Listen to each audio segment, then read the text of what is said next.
Introduction to the Neoclassical Perspective. Navigating Uncharted Waters. The Great Recession ended in June 2009 after 18 months. According to the National Bureau of Economic Research, NBER, the NBER examines a variety of measures of economic activity to gauge the overall health of the economy. These measures include real income, wholesale and retail sales, employment, and industrial production.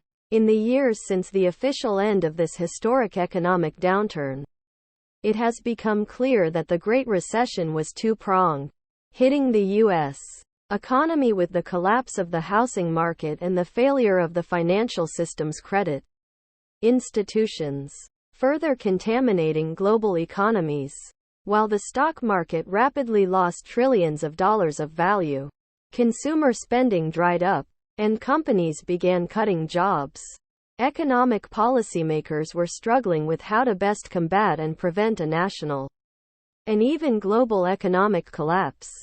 In the end, policymakers used a number of controversial monetary and fiscal policies to support the housing market and domestic industries as well as to stabilize the financial sector. Some of these initiatives included Federal Reserve Bank purchase of both traditional and non-traditional assets off banks' balance sheets. By doing this, the Fed injected money into the banking system and increased the amounts of funds available to lend to the business sector and consumers. This also dropped short-term interest rates to as low as 0% and had the effect of devaluing U.S. dollars in the global market and boosting exports. The Congress and the President also passed several pieces of legislation that would stabilize the financial market. The Troubled Asset Relief Program, TARP, passed in late 2008, allowed the government to inject cash into troubled banks and other financial institutions and help support General Motors and Chrysler as they faced bankruptcy and threatened job losses throughout their supply chain.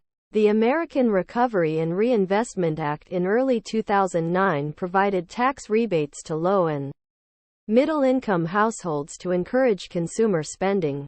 4 years after the end of the Great Recession, the economy has yet to return to its pre-recession levels of productivity and growth. Annual productivity increased only 1.9% between 2009 and 2012 compared to its 2.7% annual growth rate between 2000 and 2007. Unemployment remains above the natural rate, and real GDP continues to lag behind potential growth. The actions taken to stabilize the economy are still under scrutiny and debate about their effectiveness continues. In this chapter, we will discuss the neoclassical perspective on economics and compare it to the Keynesian perspective. At the end of the chapter, we will use the neoclassical perspective to analyze the actions taken in the Great Recession. Introduction to the Neoclassical Perspective. In this chapter, you will learn about the building blocks of neoclassical analysis, the policy implications of the neoclassical perspective, balancing Keynesian and neoclassical models. In Chicago, Illinois, the highest recorded temperature was 105 degrees in July 1995, while the lowest recorded temperature was 27 degrees below zero in January 1958. Understanding why these extreme weather patterns occurred would be interesting. However, if you wanted to understand the typical weather pattern in Chicago, instead of focusing on one-time extremes, you would need to look at the entire pattern of data over time. A similar lesson applies to the study of macroeconomics. It is interesting to study extreme situations, like the Great Depression of the 1930s or what many have called the Great Recession of 2008-2009, if you want to understand the whole picture. However, you need to look at the long term. Consider the unemployment rate. The unemployment rate has fluctuated from as low as 3.5% in 1969 to as high as 9.7% in 1982 and 9.6% in 2009. Even as the U.S.